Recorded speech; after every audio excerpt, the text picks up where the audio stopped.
Wow, thank you. That was beautiful. Aren't we so blessed to have Kate here with us? It's gorgeous.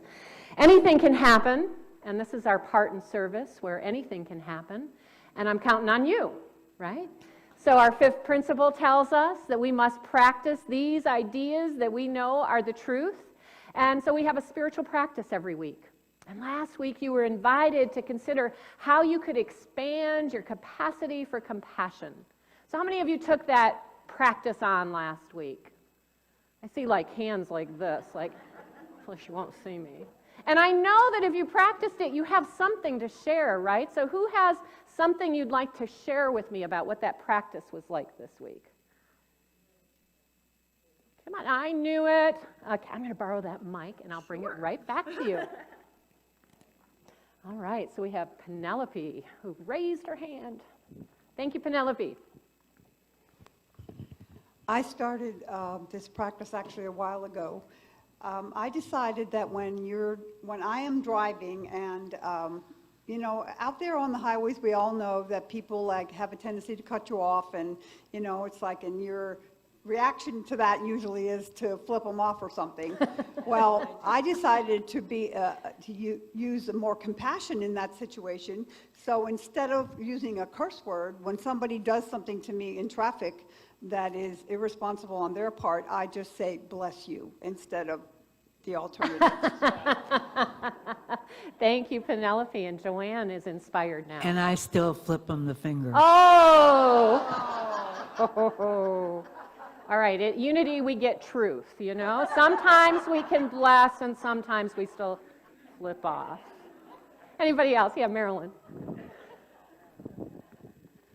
Well, it was very interesting this week because I decided that I was going to relax in any event and that was occurring, any situation, and allow my heart to stay open.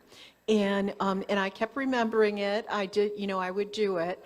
And this morning, I texted a friend, and she texted me back and said, "May your day be full of listening." Aww. So I think God Goddess was with me. So thank you. Beautiful. Thank you, Marilyn. And Kate. As many of you know, my dad passed away last month.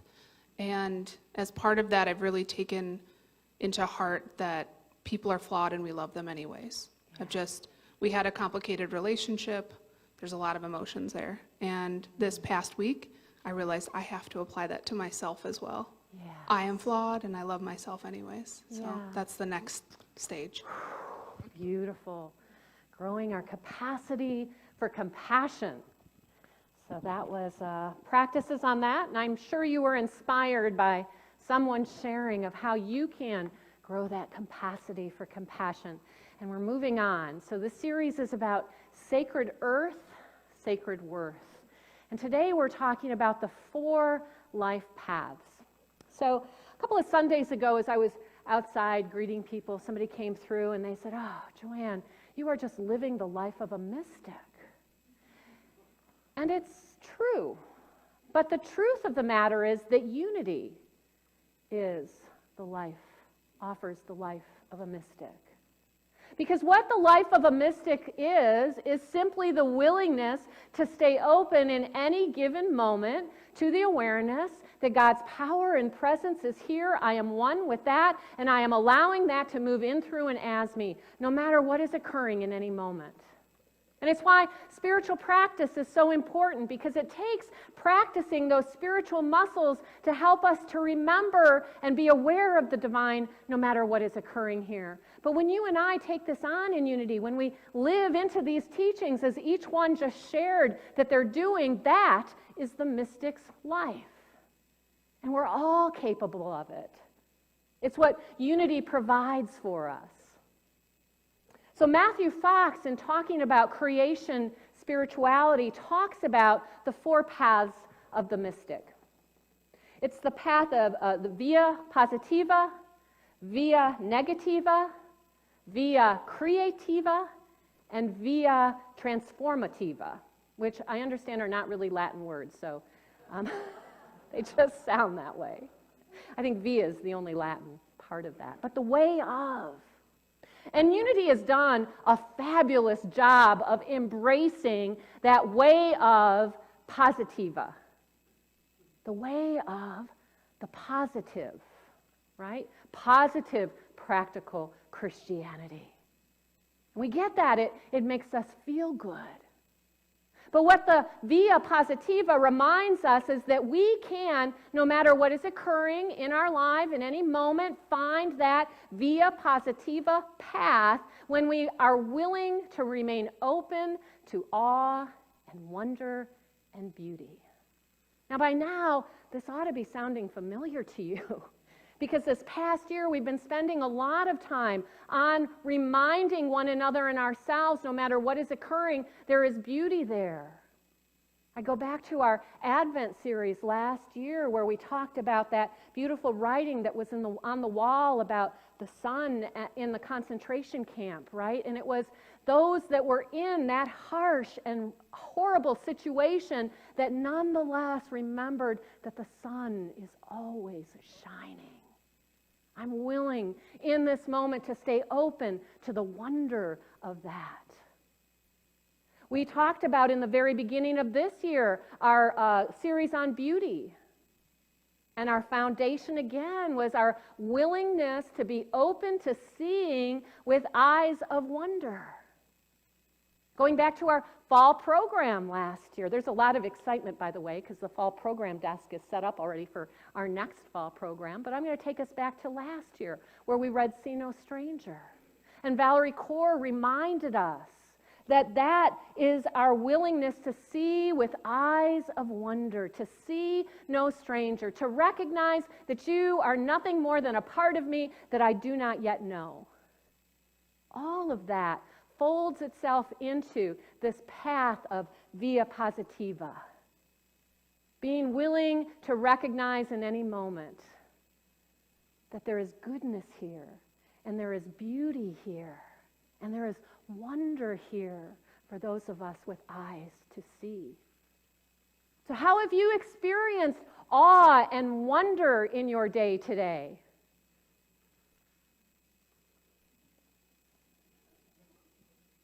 Michelle. I woke up. You woke up? Wow. Right? Like, can you begin your day with that sense of awe and wonder? Oh my goodness, my eyes have opened up and there's a new day here and I am still breathing and life must be good because I'm here alive today. That's the via positiva, the way of the positive. And we've been encouraging one another to know this way here in Unity for a long time. I've got some quotes. My different electronics are starting to fail, not have enough power, so I'm hoping to make it through this to share these with you. But I wanted to share with you from the Unity perspective. This is coming from Truth Unity, from a correspondence lesson. The true source of joy is God. And only as we enter into the consciousness of our oneness with the Father can we find real joy. True joy takes hold of man's consciousness when he awakens to the realization of his divine nature and the blessing that accompanies that realization, via positiva in Unity. God is the only power and the only presence, and God is good and intends for us to experience our good, via positiva. Unity has done this path so well. But that's not the only path. Because as we all know, sometimes it's really challenging in any given moment to remember to stay open to that awe and wonder. And sometimes we get caught up in the via negativa. Those aspects of life that are hard and that are challenging. There's a scripture I want to share with you today from the book of Psalms. This is chapter 30. And this is what it says. See if you recognize yourself in these words. So here's the psalmist. When I felt secure, I said, I will never be shaken. Lord, when you have favored me, you made my royal mountain stand firm. How many of you can think about those times, right? When life was so good and you felt God's presence so clearly and you knew, God, you will never abandon me. There's where the psalmist is in that moment. But when you hid your face, I was dismayed. To you, Lord, I called. To the Lord, I cried for mercy. What is gained if I am silenced? If I go down to the pit, will the dust praise you? Will it proclaim your faithfulness? Hear, Lord, and be merciful. Lord, be my help. And there we are, in the darkness of the path of the via negativa, where it feels like God has abandoned me. Where I once thought, you'll never abandon me because everything was good, I now think, where are you in this? Now remember, we're talking about the path of the mystic and the ability to experience God's power and presence no matter what is occurring. And so what we're reminded of here in this psalm, what I'm reminded of, is that here is me when I'm reaching for this God outside of myself, saying, God, why have you allowed this to happen? God, deliver me from this. And in that experience, it says it right in here, I cried for mercy. Where are you? Why has this happened? Think about when you've gone through a health challenge or a financial challenge or a relationship challenge or a fill-in-the-blank challenge. Did you do that? Did you reach out as we normally do to that divine power and presence and say, here I am, help me. Help me. And if we can stay open in those moments, then what we can discover is that here too is a gift, the gift of the via negativa, to know God in this moment. The psalmist goes on to say, you turned my wailing into dancing. You removed my sackcloth and clothed me with joy, that my heart may sing your praises and not be silent. Lord my God, I will praise you forever. So how do we experience that divine power and presence in those moments that feel so hard and so challenging? Because what we want to do is say, God, take this and make things back to normal for me. Anybody relate to that? Just let's go back to when it was good again. And when we do that, what we miss is the opportunity to find the gift of that moment to know God more fully and more completely within us and within our lives. You know, we've just had this collective experience over this past year that was hard and it was challenging. And so many of us just wanted things to go back to the way that it was.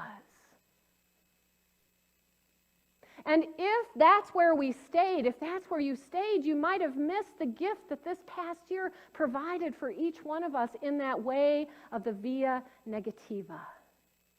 Here, where things are not like I would like them to be, I can experience God here too. And so many of us had the opportunity to look at and to sit with those thoughts and those ideas that we might have been holding in error in our mind. For myself, for example, I shared back in March, it was in 2019 that I had heard the call that my time of leading spiritual community was coming to an end. And I said, no, it's not. And I pushed it down and I ignored it. But last year, in this last year where nothing looked like I imagined it would look, I also had the opportunity to sit with each idea that presented itself and the fear that was behind each idea that had me saying no to the divine call to move forward into my life, into something different. The via negativa invites us to release thoughts and ideas that are getting in the way of our experiencing God fully and completely in this moment, even in the midst of a challenge. What do we have to release? What do we have to let go of?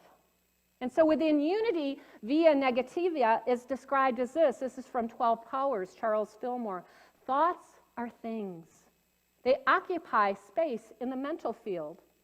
A healthy state of mind is attained and continued when the thinker willingly lets go of old thoughts and takes on new. So as you're going through an experience that feels challenging, that feels like, where are you in this, God? One of the things that you are invited to do is let go of those ideas that keep you from fully experiencing God's power in this moment. Letting go of the idea that I'm separate from the divine. Letting go of the idea that God is not here supporting me. What we know in truth is that God is the only power and presence, and God is here now. So here in this is this gift if I can release and let go of those things that get in the way. For me, it was idea by idea, releasing the fears that were around them. And that's what it often is for any of us. For we, as community, we are going through this time of via negativa, right? Where there's a transition happening, a big change is occurring. And we can go through it clinging to what was and what we'd like it to be, afraid of what the future holds. Or we can ask, who are we in this? What ideas do we have to let go of lack and limitation and fear and doubt? So that we can release those and allow the gift of this moment to be revealed. That's why we're inviting you to take those sheets, those half-page sheets with the vision from the search team, so that you can sit with those ideas and hold those ideas and see, where am I not believing those ideas? Because it's in those spaces that we are invited to release and to let go of, and we have the power to do so. I'm going to make a little commercial plug here before I go on, because I have been releasing so much, and you have all been helping me to release so much, and benefiting Unity Spiritual Center in the process. So I think I've got one more big box of books to bring next week. But before I can do that, I need the table emptied that's out there today. So go check out that table, see if there's any books you'd like to welcome as I release and let go. So we can find God when everything is good. We're on this path of eyes of wonder, via positiva. We can find and experience God when things are not good, when we're challenged by this path of via negativa. And then we have this path of creativa, the path of creativity. Now, Unity teaches that we are all creating our lives through the thoughts that we hold in mind, through the words that we're speaking, through the actions that we're taking. We are creating our world. We acknowledge that we are creators, just like God is a creator. It's where we are empowered here in Unity to know that we can change our lives. We have the capacity to do so. We are creative beings. Sometimes I think the problem is that we think that a creative being must fit into a certain box. So some of us here are artists and create beautiful works of art. Scott just had an art show. Right? And I was just teasing him before service, like, Scott, welcome to the next phase of your retirement. You've gone from being youth and family ministry director to now artist. You know, as people are buying his paintings and commissioning him. Now, when we think of creativity, that's what I think of. Anybody else? Like, I'm not an artist. What are you talking about? I'm not creative. And we can forget in that creativity is the very essence of what we are. We are creative beings. And when you get that, then your entire life can become a practice of your art form, whatever that might be. I think about Sandra sitting back there. How many of you have seen Sandra's beautiful pictures that she takes, right, of sunsets out on Lake Erie?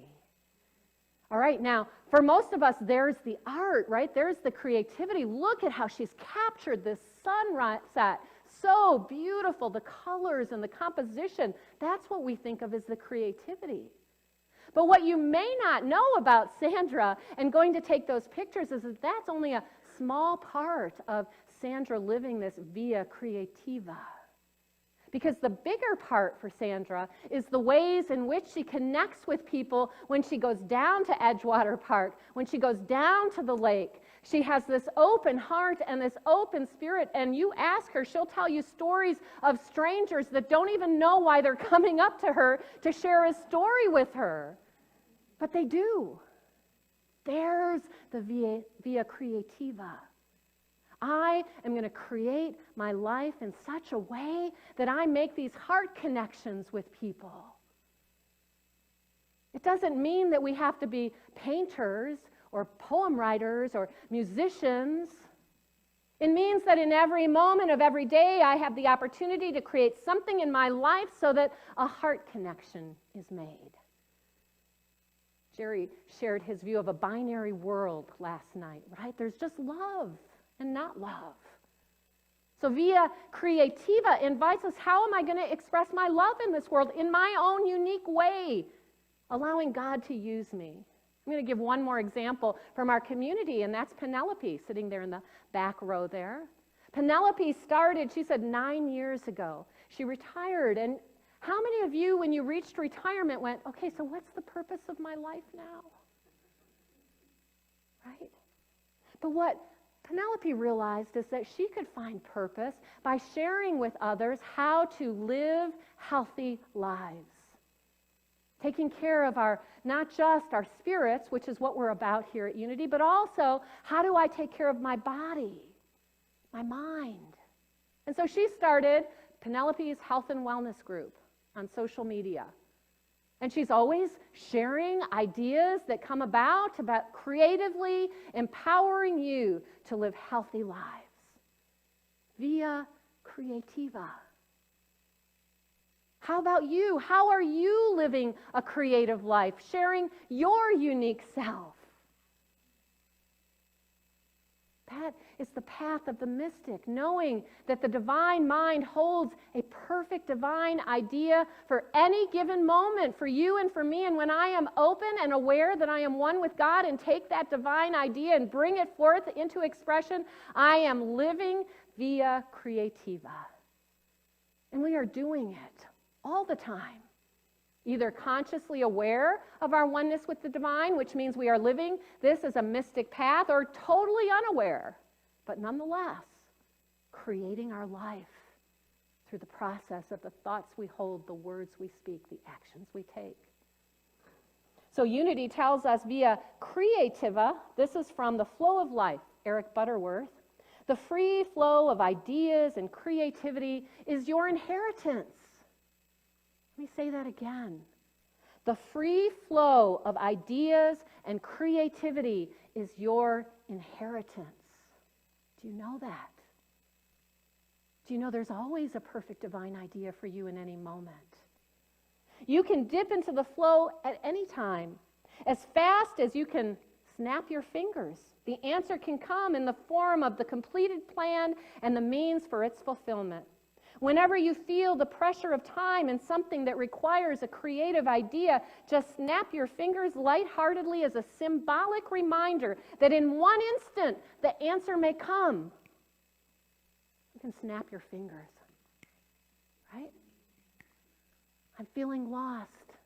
I'm feeling confused. I don't know. I don't feel God in this moment. Well, that's right. It can come in an instant.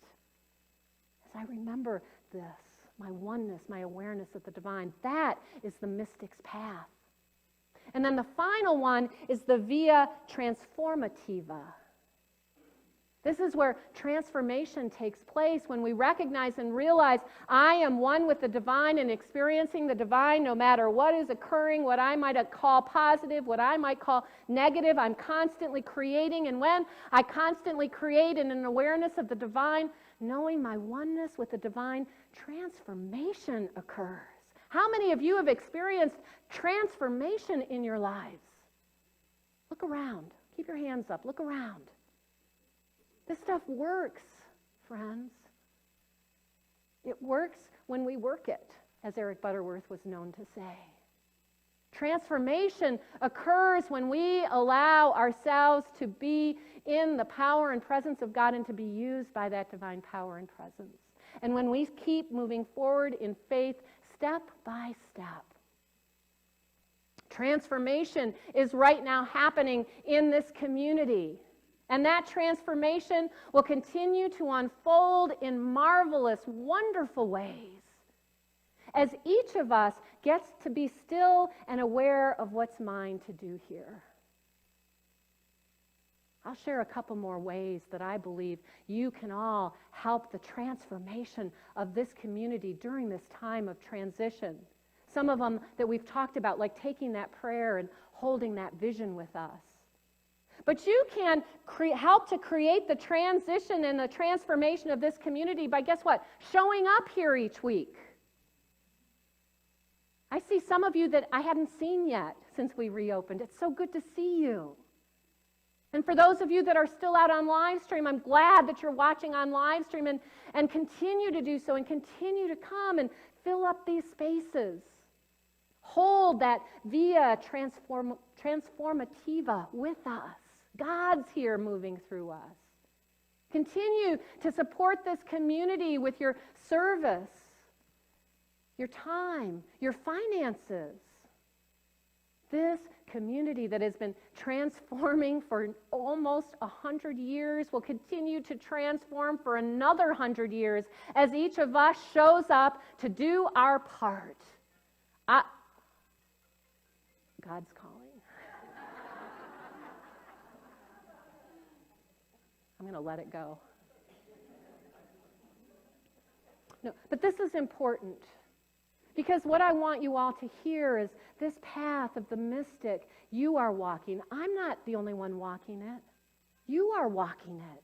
You are walking it with me, and together we are co-creating a world that works for all, individually and collectively. How many of you are willing to practice these ideas this week with me? Well, let's look. I'm so excited that my stuff hasn't given out yet on me.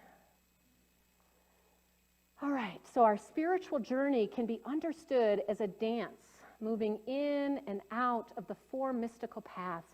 One of the things that I didn't mention is this is not a linear process.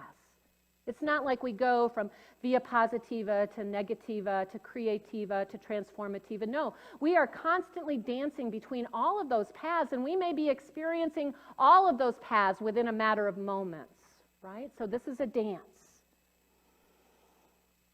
Each of these paths have their own gifts: awe and wonder, letting go, creativity, compassion, and justice. These cycles of life are born out of the seasons of the planet and remind us that there is a time for everything and that fluctuations of the spirit are part of being human. Can you accept the holy invitation to move fully into all the rhythms of life? Choose one of the four mystical paths to focus on this week. I'm going to invite you to choose the one that you're resisting right now. The one that you say, oh no, any of them but that one. That's the one, right? Choose it and focus on it and ask yourself, how can I experience the divine here on this path? The life of the mystic, the life of unity, the life of positive, practical, transformational spirituality means that we weave the divine into every moment. And we know that we can count on the divine to meet us in every moment. Who's with me? You know I'm going to be asking next week. So practice and come back and share your stories. This week we're going to be out in the parking lot one more week having lemonade. Thank you to Alyssa and your kitchen angels. I just want to let you know we are doing our best to move us forward in this time of transition. So starting next Sunday, we're going to be having fellowship in the community room again. It's starting to get pretty hot out there. So we'll be back in the community room again where the kitchen angels will continue to provide us with lemonade and you will continue to provide us with fellowship. I look forward to being with you today and then. God bless.